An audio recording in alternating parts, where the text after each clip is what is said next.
Hello friends, welcome to Rathi's kitchen.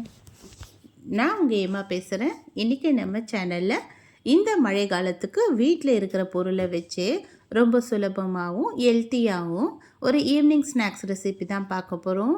இது ரொம்ப ஹெல்த்தியாகவும் இருக்கும், டேஸ்டியாகவும் இருக்கும். 10 நிமிஷத்தில் ரொம்ப சுலபமாக செய்யக்கூடிய இந்த ரெசிபி எப்படி செய்யலான்னு நம்ம வீடியோக்குள்ளே போய் பார்க்கலாமா? வீடியோக்குள்ளே போய் பார்க்குறதுக்கு முன்னாடி நம்ம சேனலில் முதன்முறையாக பார்க்குறீங்கன்னா சப்ஸ்கிரைப் பண்ணிவிட்டு கூட பெல்லைக்கனையும் கிளிக் பண்ணிவிட்டு பாருங்கள் ஃப்ரெண்ட்ஸ். அப்போ தான் நான் போடுற வீடியோலாம் உங்களுக்கு நோட்டிஃபிகேஷனாக வரும். இப்போ வாங்க வீடியோக்குள்ளே போகலாம்.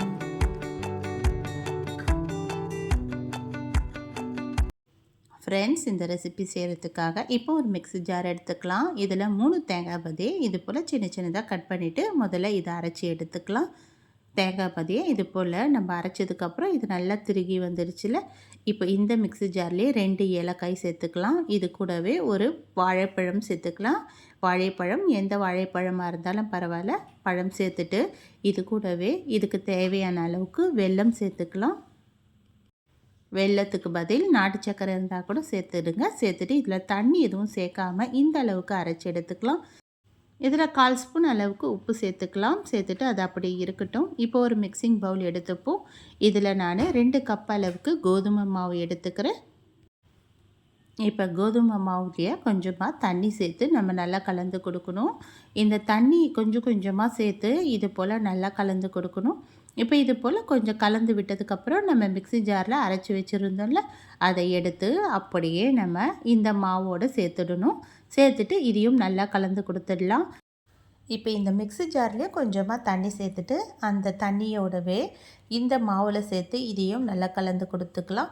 இப்போ இது நல்லா இது போல் கலந்து விட்டுறதுக்கப்புறமா இதில் 1/4 ஸ்பூன் அளவுக்கு பேக்கிங் பவுடர் சேர்த்துட்டு இதில் கொஞ்சமாக தண்ணி சேர்த்துட்டு இது இந்த அளவுக்கு திக்னஸில் நல்லா கலந்து விட்டுக்கலாம். இப்போ மாவு இந்த அளவுக்கு திக்னஸ் இருந்தால் போதும். இதுக்கு மேலே நம்ம தண்ணி சேர்க்க வேண்டாம். இது அப்படி இருக்கட்டும். இப்போ நம்ம ஸ்டவ்வில் கடாயில் எண்ணெய் சூடு பண்ணி வச்சுருக்கேன். அந்த எண்ணெய் நல்லா சூடாகினதுக்கப்புறமா இப்போ நம்ம இந்த மாவை ஒரு கரண்டியாக எடுத்து அப்படியே நம்ம எண்ணெயில் சேர்த்துடலாம்.